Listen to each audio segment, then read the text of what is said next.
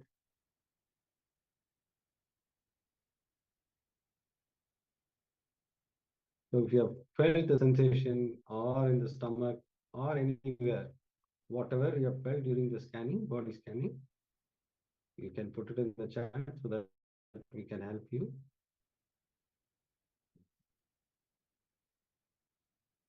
Take a few moments to share your experience. And let us get ready, as we are now going to learn about the second of the four tattvas, which is authenticity.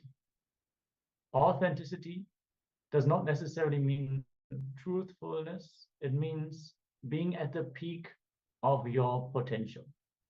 So with everything that you do, there is a certain potential that you have, what you can immediately do. Acting at the peak of your capabilities with all the resources that you have available, that is authenticity. So bringing authenticity to your very thinking is a power, because if you think authentically, that means that the possibilities that you are having available, they will open up to you. If you do not think authentically, it means that you are planning for something smaller than what you are capable of. You're already planning not to commit fully to something. So let us look in and receive the powerful cognitions on authenticity by Swamiji himself. Requesting all participants to be on camera and in a space of deep listening and restful awareness as we enter into this segment.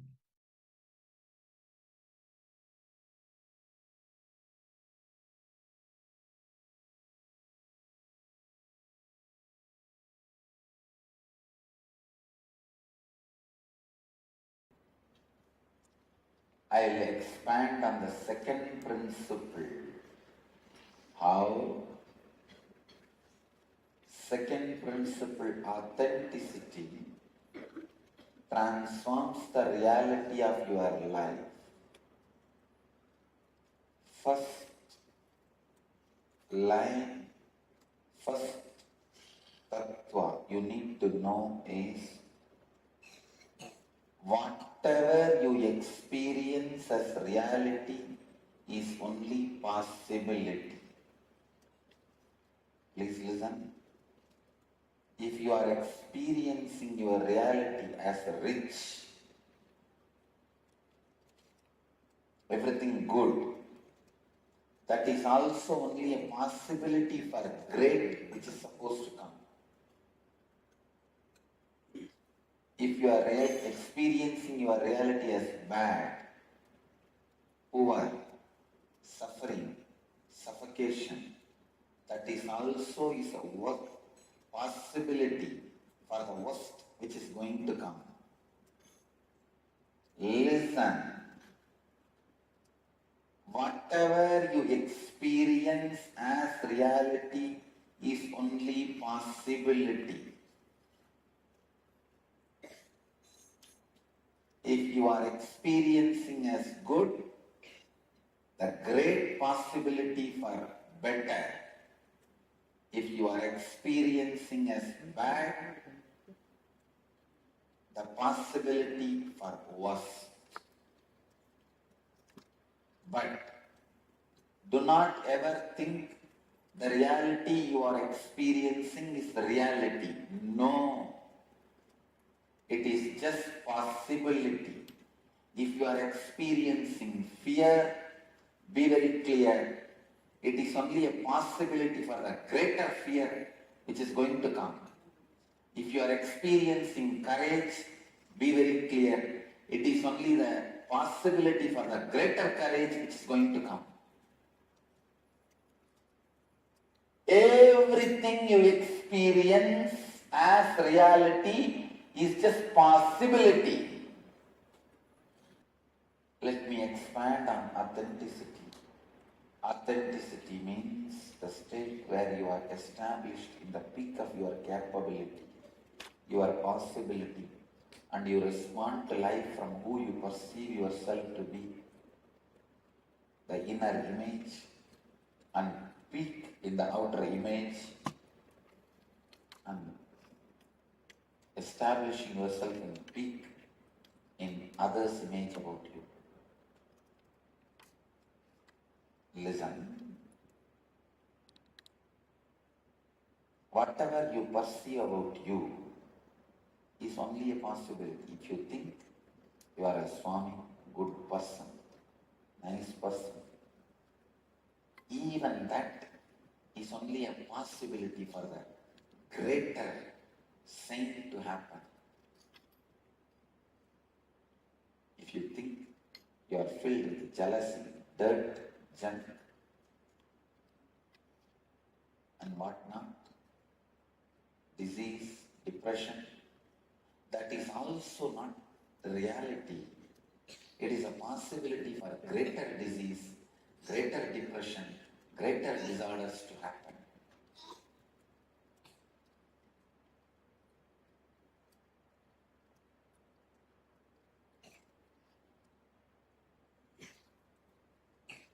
Now, almost all of us experience ourselves as a mixture of both. How many of you cognize what I am saying? You experience yourself as a mixture of both. Little health and little disease. Little goodness, little badness. Little joy and little depression. Little reconciliation and little fight. And little wealth and little poverty. So you are a possibility for any extreme. In a way, you are a possibility for any possibility. When you are in a state of possibility for any possibility, you are called seeker. Bring authenticity continuously.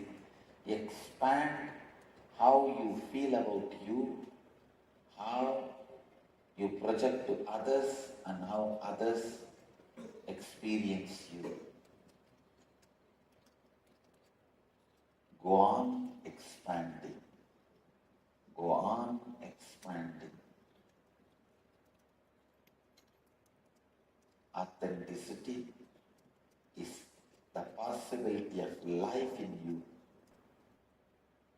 Drop this tool.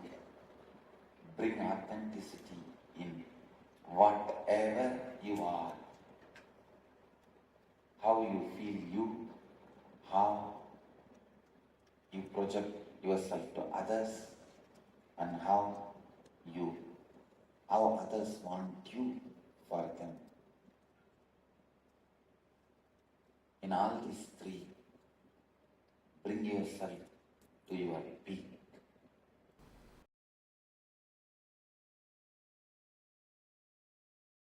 When you bring authenticity to your thinking, please understand, bringing authenticity into your thinking and your action not just brings the result how much you expand. It's like there is a water canal. You remove only 2 feet mud which is covering the canal. Are you going to get water only for 2 feet land? The mud which is obstructing the canal, see, there is a water canal, 2 feet high bund is there, mud which is obstructing the water flowing in that canal. If you remove the 2 feet mud, are you going to get water only for the 2 feet land? No. It is going to be flooded into 200 acres. Same way, when you practice authenticity, for example, Morning you do 24 Surya Namaskar. You decide to bring authenticity in your action. Make it as 54. Don't think you are going to have the benefit of only that extra 29 Surya Namaskar. No. Your whole body is going to respond to your authenticity. You are going to have hundreds of many other extraordinary powers by that authentic decision. Don't think, if I do 24 Surya Namaskar, I'll build 16-inch muscle. If I do 54 Surya Namaskar, I'll build 17-inch muscle. No! Authenticity does not bring results in proportionate level. It brings results in exponential level. That is what you need to learn, because inauthenticity is not functioning based on mathematics. Inauthenticity is a black cage. There is a water canal. The entrance of the water canal is 2 feet wide, and the 2 feet wide is covered by 2 feet height mud. If you remove the 2 feet wide mud, you may remove 2 cubic feet mud. Removing the 2 cubic feet mud is not going to help only to reach water to 2 cubic feet. You can't say, all right, I removed 2 cubic feet mud, so now water will come for 2 cubic feet. No. It is going to reach to 200 acres, because inauthenticity works as a black cage. It does not function in mathematics logic, the logic of maths. So when you become authentic, the result is not mathematical, it is exponential.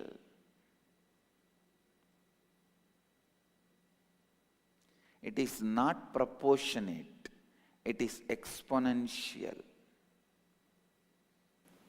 All your inauthenticity is a small black cage. If you make your Surya Namaskar from 24 to 54, you are not going to have the benefit of just extra 29 Surya Namaskar. No, your body will enter into a different space. Whole day you will be in that authenticity. In every step you are doing, you will be in that authenticity. Every action you take, every thinking happens in you, every step of your life, you will be in that authenticity.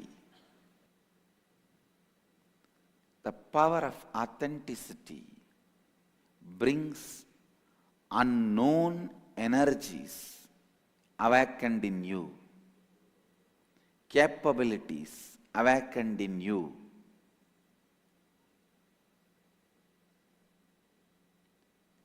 Authenticity straight away brings strength in your presence. Nobody will even plan for cheating you. I go around everywhere wearing so much of gold. Not a single thief thinks of stealing from me, because he knows it will be too costly mistake. Even 2-gram chain, 3-gram chain, people snatch. And it's not that I don't walk alone. Many times I walk alone.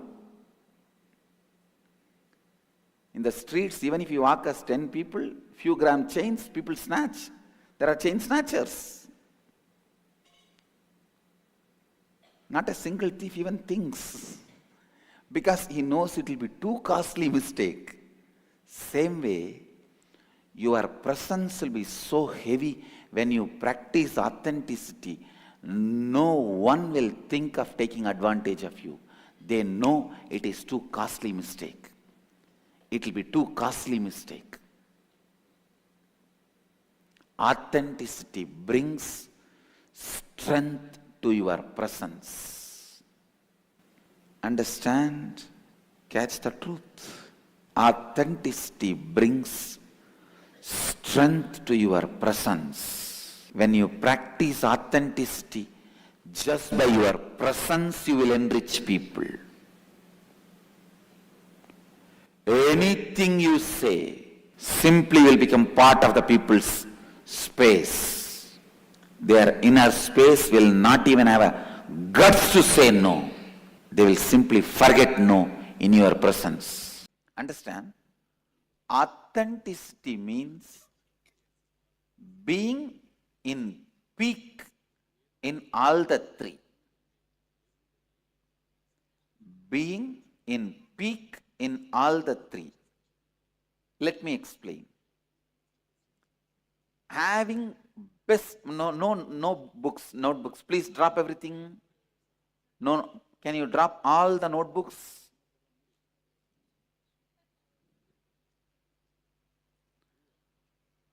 If you want only notebook, then I can give you the printout. No need for class, na? Listen, listen. Internalize.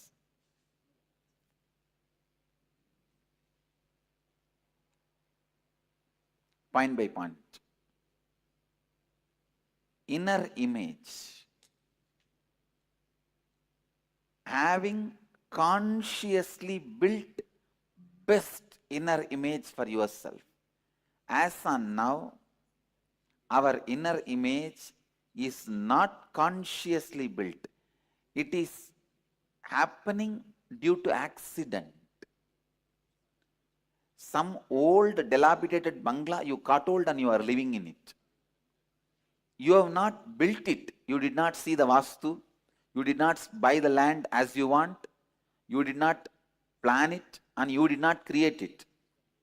Some old dilapidated house, some accident happened, some ghost possessed, all the fellows in the house ran away, you went and started living there. Your inner image is not consciously built by you. Understand? Having consciously built inner image for yourself and projecting consciously built outer image for you. Most of our outer image is a reaction. Understand? It will be literally opposite to what you feel inside. It's like if somebody punches you, inside you feel that terrorized, you are terrorized, terrible fear. Just to save yourself that others should not punch you, you show a strong face. It's a reaction, but I am not saying strong face is wrong. Be very clear. The strong face should be consciously built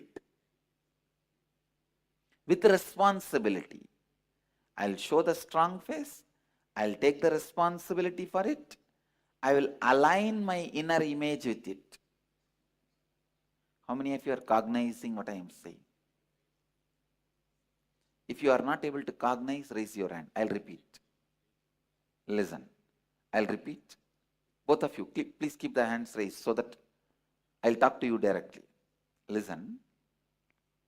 Your inner image as on now, you have not built it consciously. Have you built it consciously? Have you planned how you should feel about you? It is something happened in your life. Due to many things happened in your life, automatically it got built. You understand? Both of you understand what I am saying? No, backside, you.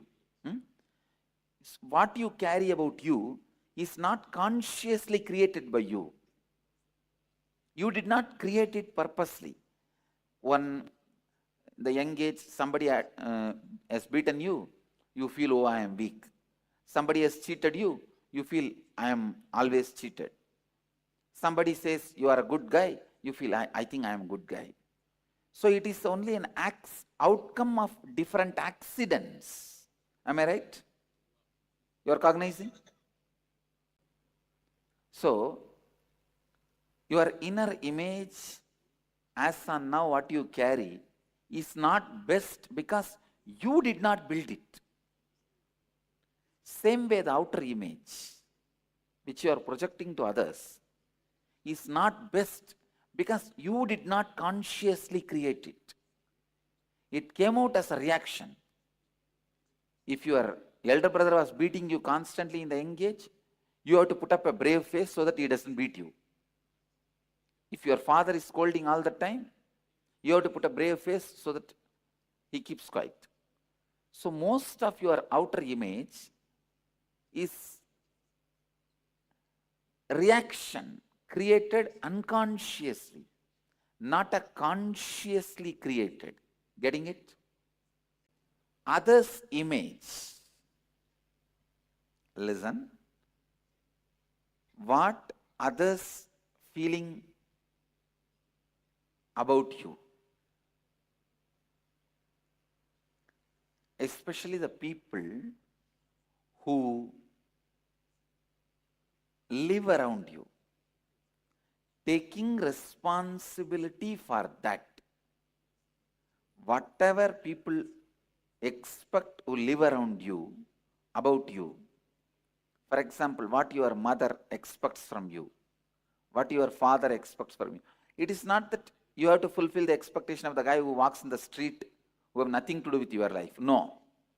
But with whoever you have committed, with whoever you have commitment, if you have a commitment with a father, with a mother, with a wife, with a son, with a daughter, see, if you are already divorced, you say, you are on your own, I am on my own, then no problem. But if you are still committed with a father or mother or a son or a brother or sister or friend or business partner, whoever is involved in your life, if you are a lawyer to your client, if you are a doctor to your patient, if you are an engineer to your customer, with whoever you are committed, taking responsibility for their expectation. Please listen. Now I am giving you the gist. Consciously building the best inner image, consciously building the best outer image, consciously taking responsibility for others' expectation for you. I am not saying fulfilling others' expectation. Getting it? Understand? I am not saying fulfilling others' expectation. I am saying taking responsibility for others' expectation.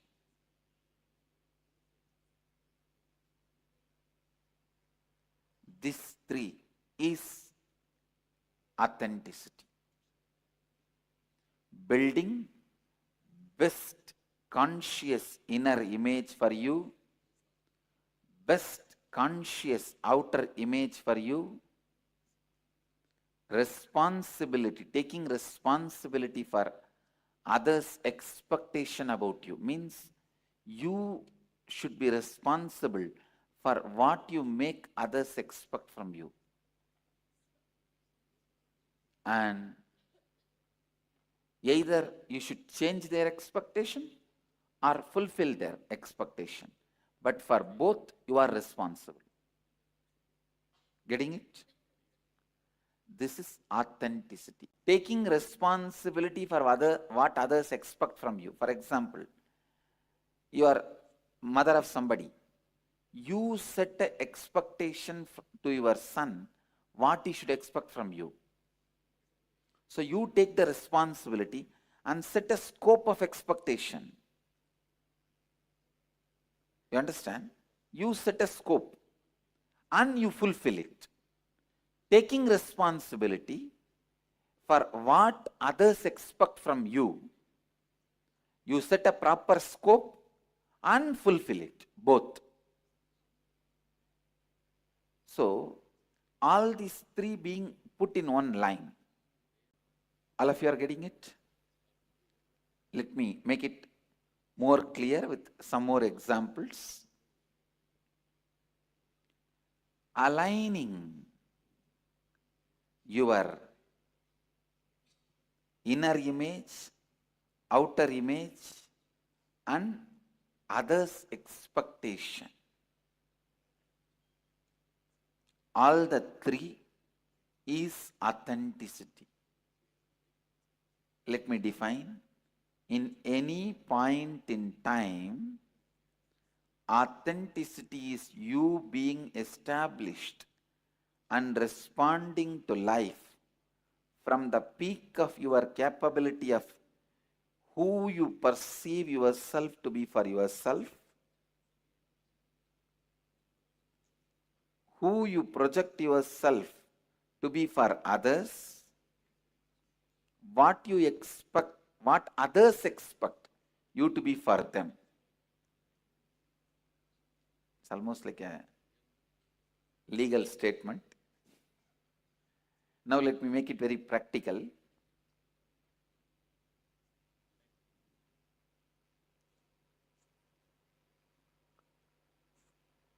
What you think of you is almost like a bored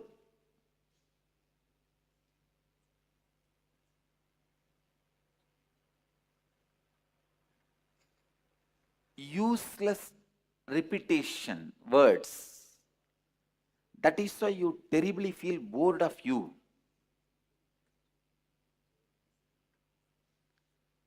If others are not bored of you, you are a happy person. If you are not bored of you, you are a blissful person. Understand? But if you look in what you think of you will see a bored idea. Because it is not consciously built. The possibility for updation is not there. Now, building a conscious personality, conscious inner image, we will be doing some process, how to build. First, we will have to find out when we build this accidental personality, which we are carrying. Maybe in the young age, some accident, some powerless moments. Accident does not mean only road accident. In India, accident means road accident, that's all. We don't know any other accident. Even if your mother is beating you, you are standing powerless, shivering. You did 1-2 in your dress, even that is an accident. Many times in those powerless moments, you build idea about you. You build the inner image about you. Please listen. Authenticity at any point in time, authenticity is you being established in the peak of your capability and responding to life from who you perceive yourself to be for yourself or your inner image, who you project yourself to be for others, ahankara or outer image, what others expect you to be for them, anyakara, others' image about you. Being authentic means living to the peak of all the three mentioned above. Now it's a worksheet. Now you have to, from this point, you have to answer.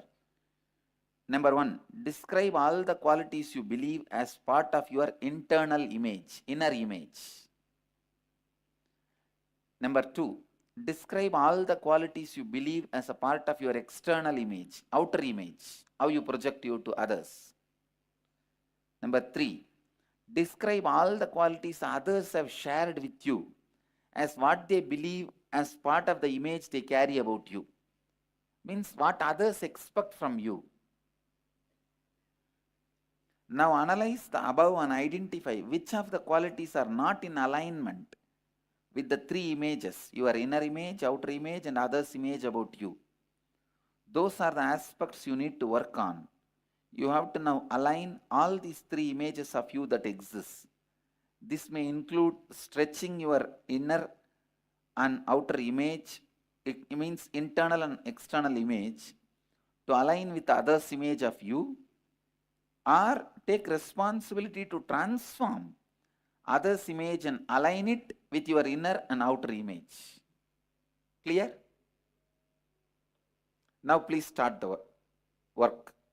Start answering the 3 questions.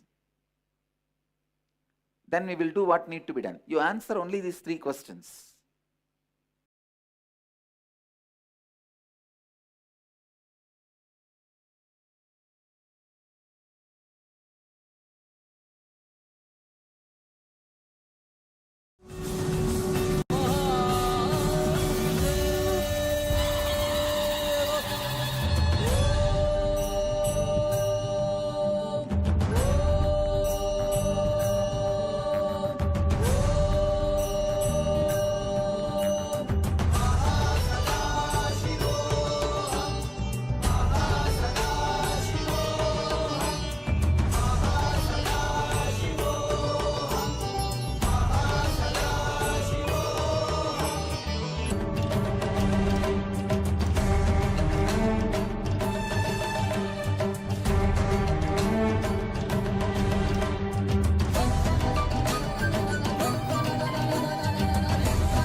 Nityananda, let us now dive into the internalization about the tattva of authenticity. Authenticity means living at your peak, the peak of your possibility, whatever you believe as you, what you project as yourself to others, how you fulfill others' expectation about you, how you experience life for yourself. Living at your peak in every dimension of yourself is authenticity. Authenticity in action is union with the divine. There is a difference between honesty and authenticity. Honesty is a social good quality, but authenticity is a spiritual quality. Honesty is the only first step, that means initial step to authenticity, means living a spiritual truths authentically. In Bhagavad Gita says, Yogaha Karmasu Kaushalam. Continuously expanding our outer image and inner image and fulfilling other images, authenticity. What is authenticity? It means continuously expanding your outer image and inner image and fulfilling others' image is authenticity. Taking responsibility even for what others believe you to be for them is authenticity. Understand? Taking even responsibility for what others believe you to be for them is authenticity. With authenticity, because there is no more space for unconscious living, you will always be aware of the causes and effects that are playing in your life. Authenticity destroys your fear of failure. It is due to this fear of your possibility that you get into the space of impossible. Yes, we learned yoga karmasu kaushalam. That quote from the Bhagavad Gita literally means union with the divine is authentic action, if you take action from the highest possibility. So you become divine if you take steps from authenticity, if you approach your life from authenticity. As we learned, things seem to be impossible only if we do not act from authenticity. Otherwise, no matter what we approach, you will always approach it from the space of possible, possible, possible. No question of impossible. We might not know now how to achieve it, but we know it is possible. We might not have the necessary funds, maybe, to make it happen immediately, but we know it is possible. We know that we can get strong enough, smart enough, fast enough, proficient enough to make it happen. We can evolve ourselves and make it happen. So spend the next 15 minutes writing about all the moments where you displayed a lack of authenticity in the last 24 hours alone. After each situation, find a way to realign yourself back to authenticity and write it down. With authenticity, you will suddenly have new ideas, new solutions open up for you. See, when you act out of fear and worry about impossibilities, authentic thinking will not happen. All your thinking capacity will not be available to you if you assume from the beginning that it is impossible. When you operate from the idea of possible, possible, possible, you grind your gears and you make it happen. That's authenticity.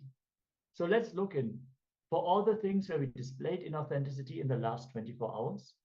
Let us actually find the authentic approach to it. Let's look in first where we did not act out of authenticity, and then look in for the solutions. If you have any questions or doubts, please let us know. And let us now enter into this internalization exercise that will bring us back to authenticity.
Yes.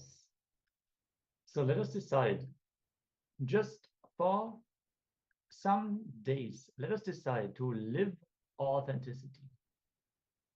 Initially, it might seem like a lot of work, but if we look in, you will see by acting from authenticity, actually what is happening, we achieve success, we gain excitement, we are empowered, we grow, we expand. Actually, what we save on is a lot of frustration and depression. When we actually see that we are moving towards the goals that we have, our sleep will improve, our health will improve, our relationships will improve. So even though one might think acting from the peak of one's possibility would be draining, it is exactly the opposite. It is empowering, it is energizing.